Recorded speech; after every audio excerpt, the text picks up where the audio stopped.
안녕하세요. 케니입니다. 수업 요약 드리도록 하겠습니다. 일단 수업의 퍼포먼스나 이런 것들에 대해서는 그거 먼저 말씀드리고 다른 얘기를 드릴게요.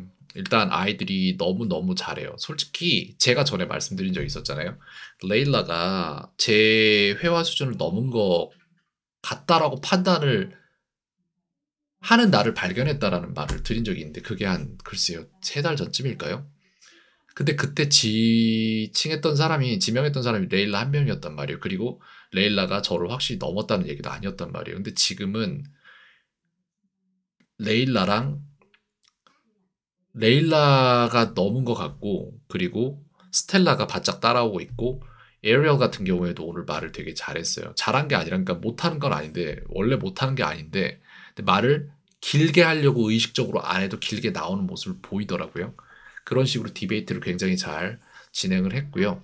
그 다음에 세 아이 다 여자아이들이잖아요. 그러다 보니까 관심사나 이런 것들을 얘기를 해보니까 운동 이쪽이 아니라 예를 들어 이런 거죠. 다이어트나 이쪽이 약간 고민이 있는 거예요. 살을 빼고 싶다. 그래서 그 부분에 대해서 말씀을 드릴게요. 왜냐하면 아이들이 여기에 대해서 관심 깊게 얘기를 들어서 아마도 이거에 대해서 검색을 할 것 같아요. 수업 끝나고. 그렇기 때문에 결국 아이들을 식생활이나 이런 것들에 영향을 이제 직접적인 개입을 하시는 건 부모님들이 되시겠잖아요. 그러다 보니까 이게 어떤 건지에 대해서 제가 약간만 말씀을 드릴게요. 저는 이걸 파는 사람도 아니고 이런 단체가 잘 돼서 저한테 좋을 것도 없는 사람이거든요. 근데 일단 제가 식습관이나 이런 것들을 왜 시작했는지를 말씀을 먼저 드리자면 2019년도에 제가 되게 아팠어요. 그리고 나서 제가 먹는 것들이 얼마나 잘못되었는지를 깨닫고 저 스스로를 바꾸기 위해서 행동하던 모든 것들을 다 바꿔내기 시작했어요. 모든 것들을 기록하고 그러면서 제가 먹던 안 좋은 것들 다 덜어내고 막 진짜 족발 엄청 많이 먹고 막 뭐 맨날 커피, 술 먹고 막 담배 피고 막 그랬었거든요. 아니야, 담배는 안 폈던 것 같은데. 술도 안 먹었던 것 같은데 그때 정확히 기억 안 나네요. 그 전에 끊었던 것 같은데 어쨌든 그러다가 이제 아이스크림 같은 것도 먹고 막 카페도 자주 가고 막 그랬는데 그런 거 싹 다 끊고 닭가슴살에다가 무생채만 먹고 100일을 살았어요. 그때 처음 이제 다이어트라는 것 좀 식생활이라는 걸 해보려고 했던 게 그거였는데 몸이 굉장히 괜찮아지더라고요, 진짜로.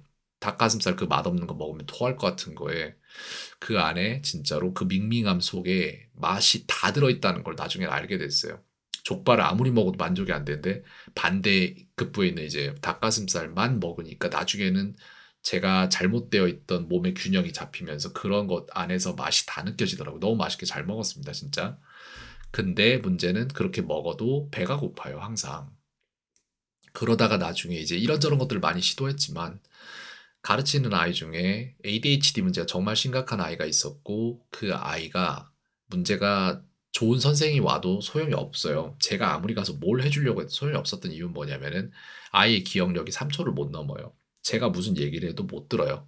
그게 이제 정확히 말하자면은 제가 들은 거를 기억을 못 붙잡고 있는 게 아니라 선택적으로 집중하는 게 불가능할 정도의 ADHD가 너무 심하기 때문에 기억력이 3초를 못 지나가는 거예요. 심지어는 다른 사람들은 자기가 선택적으로 집중하지 않았다고 해도 자기가 들었던 소리를 뇌 속에 저장을 해놨다가 나중에 꺼내서 곱씹으면서 다시 얘기할 수 있어. 근데 이 아이는 그게 안 돼요, 아예.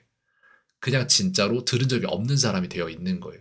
이 아이를 어떻게 가르치냐라는 생각 때문에 그 아이 때문에 참 뭐지 그때 방문해서 과외를 할 때였는데 집에 오는 길에서 차 속에서 운전하면서 그렇게 많이 울었었고 공부를 많이 했습니다. 그래서 방법을 찾았던 게 간질 환자나 ADHD 환자들이 문제를 일으키는 이유가 머릿속에 키톤이라는 그런 성분이 부족해서 호르몬은 아니고 이거 뭐라고 하는지 정확히 지금 기억이 안 나는데 그게 부족해서 그걸 늘려줄 만한 키토제닉 다이어트라는 게 존재했던 거죠. 근데 이걸 갖다가 카더라만 듣고 제가 좋대요. 해보세요. 시켜보세요라고 말하는 건 너무 성의도 없고 이게 그럴 수는 없는 거예요. 전 그렇게 살지 않았어요. 그렇기 때문에 저는 원래 먹던 식습관에서 탄수화물, 그러니까 순탄수화물이에요. 그냥 탄수화물이 아니라 그래서 저희가 심지어는 상추 한 장을 먹어도 그 안에 순탄수화물이 몇 퍼센트가 들어가 있어요. 그거를 제가 싹 다 기록을 하는 게 아니라 팻시크릿이라는 어플리케이션에다가 카보하이드레이트 그러니까 제가 먹은 걸 다 적어서 순탄수화물 10% 미만으로 낮추고 그날 먹은 거를 순 지방을 20% 아니 순 단백질을 20% 정도로 맞추고 순 지방을 70% 이상으로 유지를 해요. 이런 식으로. 이거 진짜 지독히 힘든 거거든요. 저는 이 아이를 위해서 이거를 제 몸에 임상 실험을 결심한 날로부터 100일 동안 단 하루도 거르지 않고 이걸 해냈어요. 그리고 나서 거기에 대해서 굉장히 많은 수혜를 입었거든요. 이렇게 해서 보고를 드렸죠. 부모님한테 이런 부분 때문에 공부를 했고, 공부를 해서 이런 답을 찾았고, 이거를 제 몸에 임상 실험해봤고, 제 뇌가 전에 없이 너무 좋아지고 지금 활동이 활발해지고, 기억력도 말도 안 되게 늘어나고, 그래서 이거는 분명히 작동하는 게 맞다. 시켰으면 좋겠다라고 했는데 아마 못 하셨을 거예요. 그러니까 저는 학생한테 부모도 못할 정도로 이렇게 했거든요. 그렇게 해왔고 많은 것들을 해왔는데 근데 이게 왜 좋냐면은 다이어트를 되게 많이 해봤어요. 라이언 다이어트는 뭐냐면은 소고기, 소금, 물 곱하기 100일이에요. 이렇게도 살았어요, 저. 이것만 먹고 100일 넘게 사는 거예요. 이것도 100일 정도 실험했고 그리고 노슈가도 이건 뭐냐면은 당을 아예 안 먹는 거예요. 무탄수 이것도 했고요. 그러니까 이것저것 많이 해봤어요. 제 몸에다가. 다 좋아요. 라이언 다이어트도 좋고 무탄수도 좋아요. 근데 다이어트라는 게 의뢰 그렇듯이 다 배고프거든요. 근데 이 키토제닉 다이어트는 그런 영역에서 굉장히 쉬워요.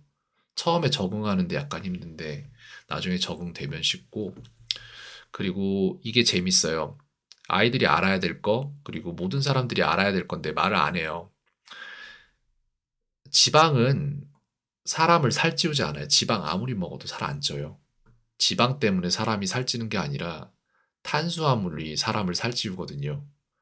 글루텐이나 이런 것들이 안 좋은 거고. 그래서 지방을 70%, 단백질 20, 탄수화물 10% 미만 이렇게 유지를 하면은 몸이 키톤체로 바뀌어요. 지방을 먼저 연소, 지방을 에너지원으로 사용하는 키톤체로 바뀌어요. 평소에는 탄수화물 먼저였기에 지방으로 변해서 축적된 탄수화물은 연소되지 못하고 몸에 계속 쌓임. 다이어트 적게 먹고 운동해봤자 이런 내장 지방들은 안 빠짐. 그러니까 애초에 방법 자체가 잘못된 거예요. 지방을 태워야 되는데 탄수화물 태우고 또 쌓고 태우고 쌓고 그러다 보면은 스트레스 받아서 더 먹으면은 내장 지방 더 쌓이고 이렇게 된단 말이에요. 그냥 지방을 태우는 몸으로 바꾸면 돼요. 그럼 여기에서 질문 나올 게 있어요. 키톤체는 일반적이지 않아 보이는데 위험한 거 아니냐? 아니에요. 갓난아기가 태어날 때 키톤체예요. 그러니까 원래 제가 이런 말을 해서 이득되는 거 없거든요, 저한테. 근데 저는 제가 배우고 임상 실험하고 진짜 가장 좋았던 것을 말씀드리는 거고, 간단하게 태어날 때 키톤체고, 그리고 원래 육식을 하던 인류가 지냈던 시절에 살았던 방식이 이런 방식인데, 근데 많은 환경들이 바뀌고 하면서 농사를 짓는 걸로 바뀌면서 어쩔 수 없이 키톤체가 아닐 수밖에 없는 삶으로 나와서 지금 현재의 몸을 가지고 그렇게 사는 거예요, 사람들이.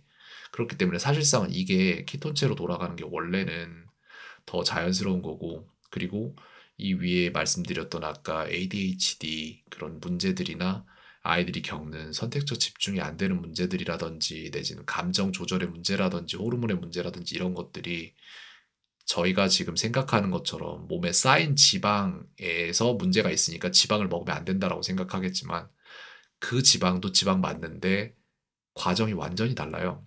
그래서 이렇게 먹인다 하면 되게 위험해 보이잖아요. 근데 사실 그렇지 않아요. 그래서 먼저 입력된 정보라는 선입견은 굉장히 무서운 거죠. 사람의 결정이 이제 확증 편향을 일으킬 수도 있고, 일단 부정하게 되거든요. 근데 그래서 저도 이게 진짜 맞아? 라는 거를 증명하기 위해서 제 몸에다 배기를 했고 정말 좋았어요. 지금도 하고 싶은데 근데 아이 키우면서 이걸 하기가 녹록치 않은 부분이 존재했고 그리고 다시 당의 즐거움에 빠지면서 이쪽으로 안 가게 되는 거죠. 왜냐면 당은 진짜로 먹는 순간 즐거운 그런 엄청 쾌락적인 부분이 분명히 존재하거든요. 글루텐도 마찬가지고 그런 부분들이 있습니다. 하지만 아이들이 장기적으로 봐서 뇌를 더 잘 쓰고 싶다. 그리고 몸을 더 건강히 그리고 에너지 양을 더 잘 유지하고 싶다라는 생각이 있다면 저는 키토제닉 다이어트를 하는 게 가장 좋은 방법이다라고 말씀을 드리고 싶어요. 근데 키토제닉 다이어트 검색하면 얘기가 많이 나와요. 그리고 검색하면 이야기 많이 나오는데 결과적으로 이 모든 것은 광고다. 키토제닉 관련 식품들 팔아먹는 쪽으로 귀결된다.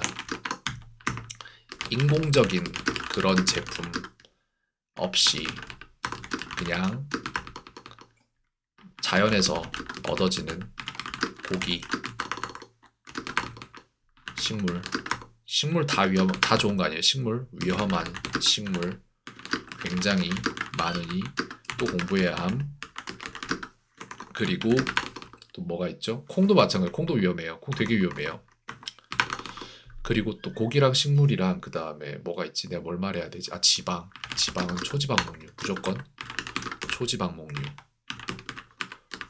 그리고 MCT 오일.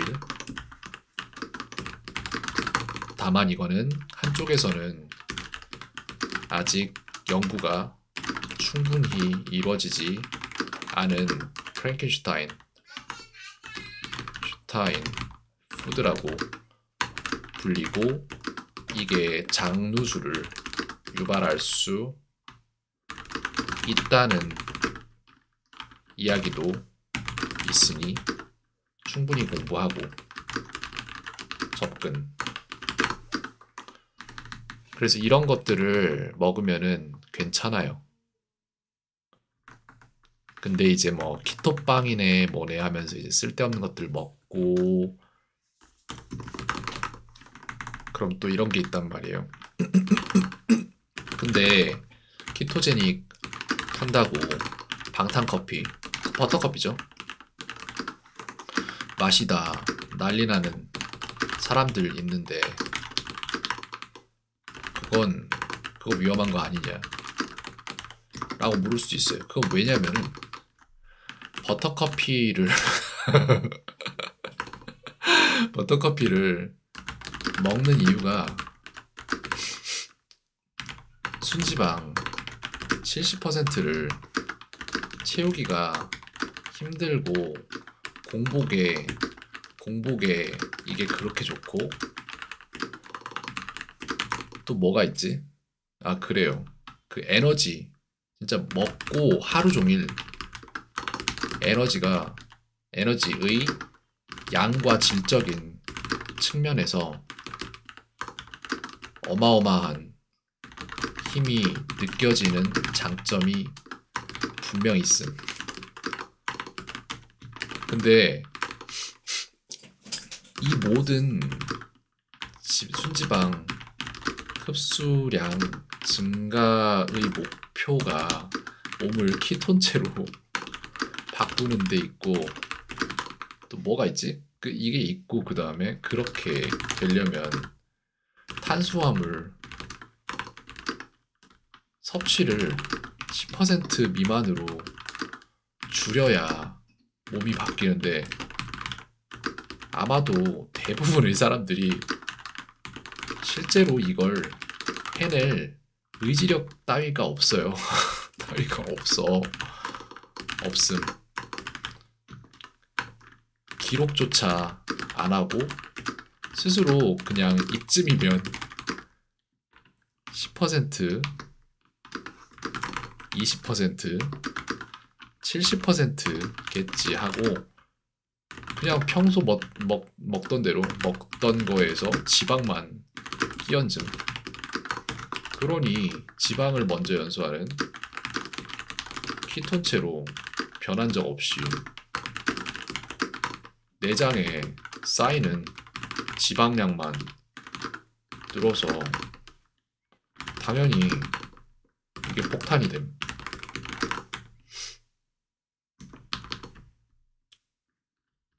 이 다이어트 어트가 문제가 아니라 그냥 그걸 제대로 할 지능과 의지가 없는 사람들이 문제. 이거예요. 그래서 제가 저 위에서 말했던 게 그거예요.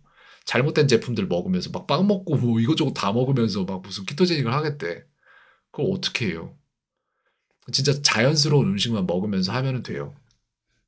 그거 한 12일인가만 버티면은 그럼 그 다음부터는 그냥 자연스러워져요. 굉장히 많은 것들이. 그리고 이게 방탄커피 이것도 얘기를 해야겠다. 꼭 방탄커피일 필요는 없어요. 방탄커피일 필요는 없음. 주는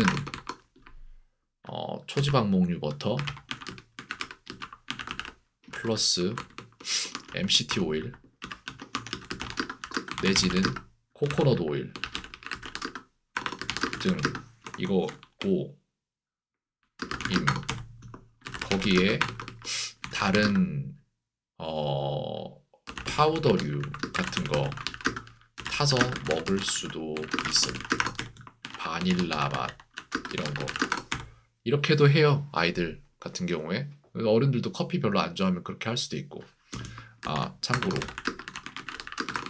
그것도 중요해요. 되게 그 뭐지 커피에 곰팡이균 많아서 이것도 안전한 거 잘 선택해서 먹어야 함.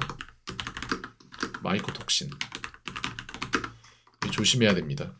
이런 것도 있어요. 그래서 제가 어제 커피를 좀 먹었는데 2잔 먹었거든요. 어제 평소 안 먹다가.